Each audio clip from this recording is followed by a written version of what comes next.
Akkam jirtu fayyaa keessanii ani Dr. Yoon Bashaanaati. Karaa YouTube fi TikTok barumsa fayyaan dabarsaa jira.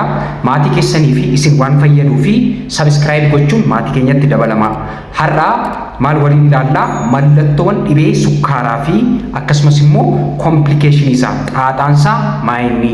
Inni gara biraan immoo namoonni dursanii dhibee sukkaaraaf otoo mallattoo hin argisiisin qorannoo gochuu qaban namoota akkamiitii kan jedhu wal duukaa ilaallaa jechuudha. Hamma dhumaatti na wajjin turan affeerraa gooti. Inni tokkoffaanii mallattoowwan dhibee sukkaaraa. Dhibeen sukkaaraa yeroo hedduu nama baay'ee irratti mallattoonsaa mallattoo akkamiiti? Baay'ee nama finceessisu, baay'ee bishaan nama dheebossuu fi nama dhugsiisu, akkasumas immoo baay'ee nama beelessu. Inni gara biraan immoo ulfaatina keenyallee hir'isuu danda'a jechuudha. Ulfaatina namaa yoo namarra turaa deeme ulfaatina hir'isuu danda'a jechuudha. Kiiloo namaa hir'isuu danda'a. Inni gara biraan irra deddeebiidhaan infekshiniif saaxilamu, infekshinii nurraa fagaachuu dhabu. Akkasumas immoo namoota tokko irratti immoo dadhabbii hamaa, akkasumas immoo afaan nu gogsu fa'aa qabaachuu danda'a jechuudha.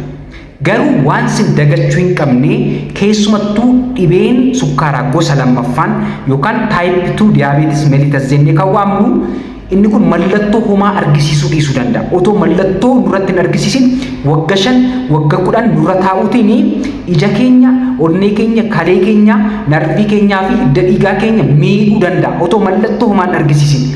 Kanaafidha namoonni dursanii qorannoo gochuu qaban namoota akkamii akka isaan ta'an. Kana jechuun otoonni kalee keenya, onnee keenya, ija keenya akkasumas immoo istrookii, dhiibbaa dhiigaa keenya, kolesteroolii nutti hin fidiin dhibeen sukkaaraa kana dursinee qorannoo gochuutiin ofirraa ittisuu dandeenya jechuudha.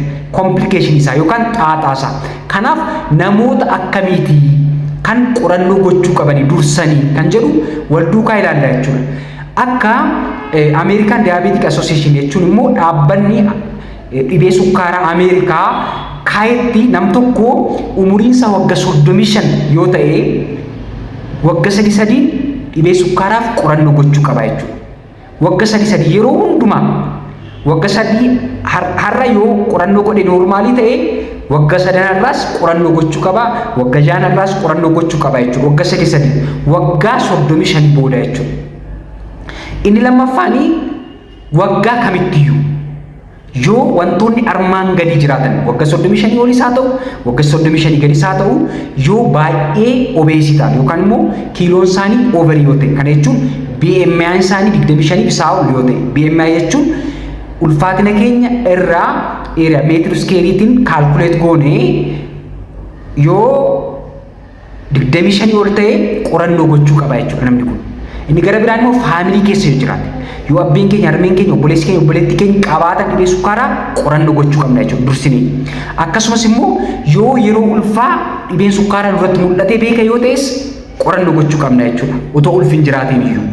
Inni gara biraan immoo polycystic ovarian syndrome jennee kan waamnu PCOS jennee kan waamnu inni kunillee dhibeen kunillee yoo jiraate dubartoota irratti kan mudatu isa kanaafillee qorannoo gochuu qabna jechuudha. Dursinee dhibee sukkaaraaf qorannoo gochuu qabna jechuudha. Inni gara biraanii dhibeen kolesteroolii illee yoo jiraate qorannoo gochuu qabna. Dhibeen dhiibbaa dhiigaa ol ka'uu yoo jiraate illee qorannoo gochuu qabna. Dhibeen kalee, dhibeen onnee yoo jiraate illee dursinee dhibee sukkaaraaf qorannoo gochuu qabna jechuudha. Sababiin isaa sukkaarri gosa lammaffaan homaa mallattoo tun argisiisin nurra turuutiin qaama keenya miidhuu waan danda'uuf namoota amma tarreesse dursitanii qorannoo gochuu qabdu jechuudha.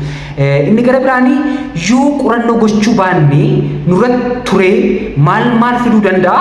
Ija keenya miidhuu danda'a jechuudha. Dandeettii arguu keenya miidhuu danda'a. Inni gara biraan narvii keenya miidhuu danda'a.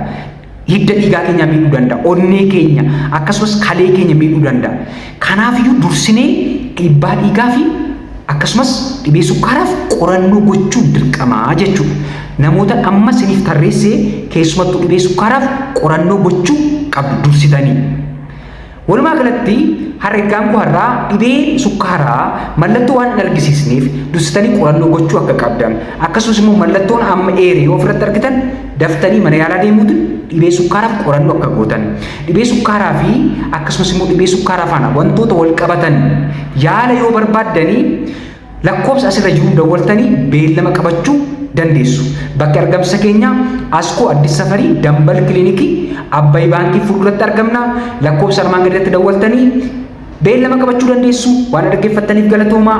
Dooktar Yoon Bashaanaati.